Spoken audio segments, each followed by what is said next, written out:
Welcome back. In today's class we will try to find out कि Newton ने कैसे guess किया inverse square rule के बारे में या फिर इनवर्स स्क्वायर लॉ के बारे में।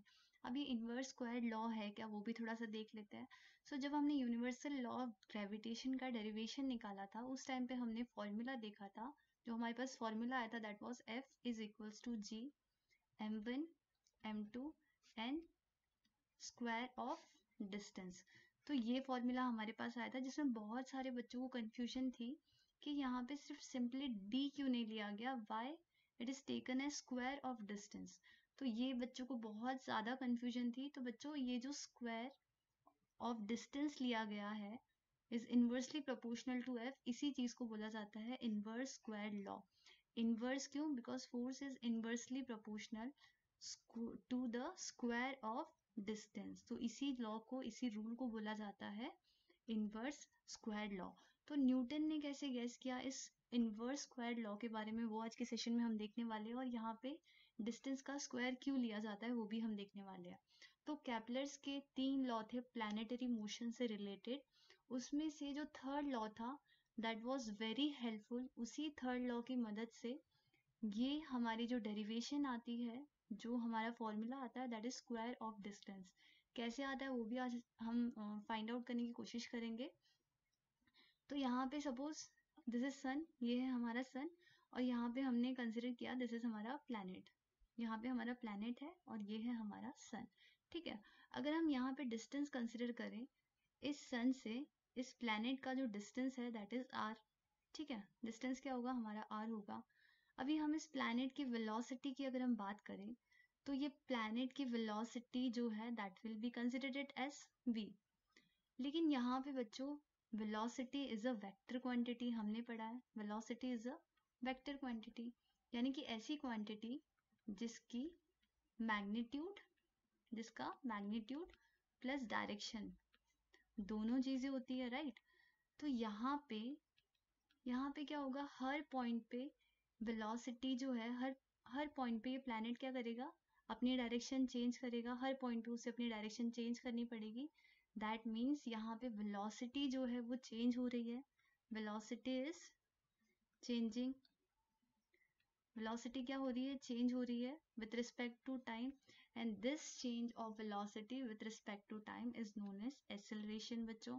तो यहाँ पे हम सिंपली ये बोल सकते हैं कि यहाँ पे एक्सेलरेशन जनरेट हो रहा है, राइट। यहाँ पे क्या होगा, एक्सेलरेशन जनरेट होगा, और ये एक्सेलरेशन बच्चों सेंटर की तरफ होगा। अभी सेंटर की तरफ क्यों होगा इसके बारे में आप हायर क्लासेस में पढ़ोगे। तो जब एक्सेलरेशन ऐसे केस में सेंटर की तरफ होता है तो उस एक्सेलरेशन का जो फॉर्मूला है that is a is equals to v square by r। v is the velocity and r is the distance between planet and the sun। ठीक है, अभी फिलहाल के लिए 9 क्लास के लेवल के लिए आप यही याद रखो। हायर क्लासेस में आप इसके बारे में और ज्यादा डिटेल में पढ़ोगे। ठीक है, तो अभी फिलहाल के लिए यही याद रखो। तो भाई हमें पता है सेकेंड लॉ ऑफ मोशन से कि F is equals to ma। या फिर अगर यहाँ से ही ये वाली सिचुएशन ही अगर हम कंसिडर करें तो हम यहाँ पे बोल सकते हैं कि भाई फोर्स जितना ज्यादा होगा, यानी कि जितना ज्यादा फोर्स लगेगा उतना ही ज्यादा एक्सेलरेशन होगा, राइट। जितना ज्यादा फोर्स लगता है उतनी ही ज्यादा स्पीड होगी, उतनी ही ज्यादा वेलोसिटी होगी, और उतना ही ज्यादा चेंज होगा और उसकी वजह से उतना ही ज्यादा एक्सेलरेशन होगा। So we can say that F is directly proportional to acceleration. बोल सकते हैं, हाँ जी बोल सकते हैं। तो यहाँ पे हमने एक्सेलरेशन के लिए फॉर्मूला निकाला है that is a is equals to v square by r। तो हम इंस्टेड ऑफ राइटिंग a हम क्या लिख सकते हैं यहाँ पे, F is directly proportional to v square by r। यहाँ तक क्लियर है? ठीक है जी, इसको थोड़ा सा डब्बे में हम डाल के रख लेते हैं ताकि हमें बाद में ये चीज काम आने वाली है। तो अभी थोड़ा सा पार्टीशन कर लो, क्लियर समझने वाले हैं हम बहुत ही सिंप्लीफाई वे में, बहुत ही अच्छे से। तो भाई यहाँ पे हमारी जो v है, ये क्या है, v इज वेलोसिटी। तो वेलोसिटी को फाइंड आउट करने का फॉर्मूला क्या है, स्पीड को फाइंड आउट करने का फॉर्मूला क्या है, that is distance upon time. Velocity को फाइंड आउट करने का फॉर्मूला क्या है, सेम स्पीड वाला फॉर्मूला हम लगाएंगे, that is v is equals to distance, v is equals to distance upon time. ठीक है, v is equals to distance upon time. तो भाई यहाँ पे v क्या है, v जो है हमारा दैट इज स्क्वायर। सो हम क्या करेंगे, यहाँ पे पहले v is equals to distance upon time हमें फाइंड आउट करना है। सो डिस्टेंस कितना होता है भाई, ये है हमारा सर्कुलर पाथ पे अगर हमने कंसिडर किया है, तो इतना पूरा डिस्टेंस अगर हमें फाइंड आउट करना है, तो distance of the circle is circumference of the circle. Circumference क्या होता है सर्कल का, दैट इज 2 पाई आर। ठीक है, that is 2 pi R. So distance की जगह हम क्या लिखेंगे, हम लिखेंगे 2 पाई आर, क्योंकि फॉर्मूला है 2 पाई आर। टाइम कितना है, टोटल टाइम कितना लिया उसने ये पूरा कवर करने के लिए, that is capital T. So v is equals to 2 pi R. लेकिन भाई यहाँ पे 2 पाई जो है दैट इज कांस्टेंट है, तो हम क्या करेंगे, इस कांस्टेंट को हटा के यहाँ पे प्रोपोर्शनैलिटी का सिंबल लगा देंगे and that will be equals to r by t. ठीक है, that will be equals to r by t. तो यहाँ पे r बाय टी हो गया, यहाँ तक क्लियर हो गया। तो अभी यहाँ पे हमें क्या फाइंड आउट करना है, हमें v स्क्वायर का फाइंड आउट करना है, v स्क्वायर की वैल्यू। तो यहाँ पे v square will be directly proportional to r square by t square.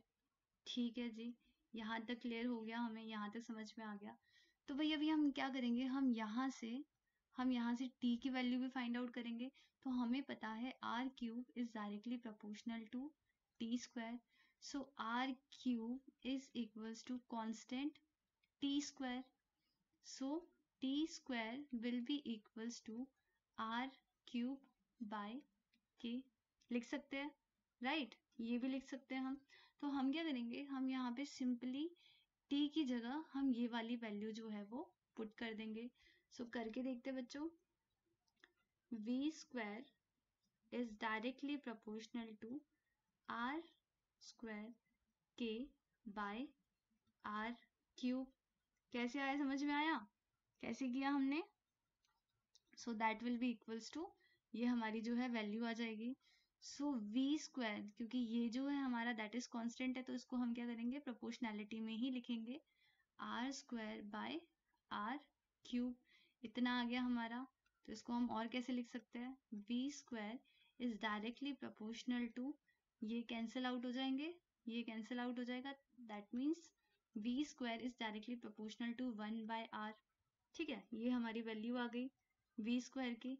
तो अभी हमें कुछ करना नहीं है बच्चों, अभी हमें सिंपली ये वाली जो वैल्यू है वो यहाँ पे पुट कर देनी है। So f is directly proportional to 1 by r upon r। ठीक है, अभी यहाँ पे हमने जो है स्क्वायर की वैल्यू निकाली है। आप गलती कहाँ पे करते हो कि यहाँ पे आप होल स्क्वायर लिख दोगे, तो वो नहीं लिखना है, क्योंकि हमने जो वैल्यू निकाली है वो v स्क्वायर की फॉर्म में निकाली है।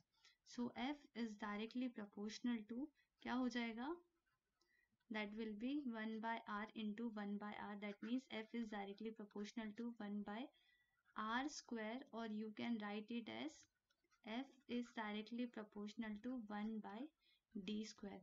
तो यहाँ से हमने ये फॉर्मूला जो है वो फाइंड आउट किया है, और सेम वे से न्यूटन जो थे हमारे, उन्होंने भी ऐसे ही फाइंड आउट किया था। और ऐसा नहीं है बच्चों कि न्यूटन ने अकेले की मेहनत थी ये यूनिवर्सल लॉ ऑफ ग्रेविटेशन का डेरिवेशन निकालने के लिए। बहुत सारे अलग अलग साइंटिस्ट थे, कोपरनिकस थे, गैलीलियो थे, कैपलर्स थे, इन सब का जो कंबाइंड वर्क था उसको यूज करके न्यूटन ने हमें जो है डेरिवेशन दी है। तो सबका कंट्रीब्यूशन उसमें बहुत ही मेजर रोल प्ले करता है। और जो हमारे कैपलर का थर्ड लॉ ऑफ मोशन था, उसी की वजह से हमें एक न्यूमेरिकल जो है एक हमें डेरिवेशन मिला है कि हाउ टू फाइंड आउट, अगर हमें मैग्नीट्यूड फाइंड आउट करना है तो हम कैसे फाइंड आउट कर सकते हैं।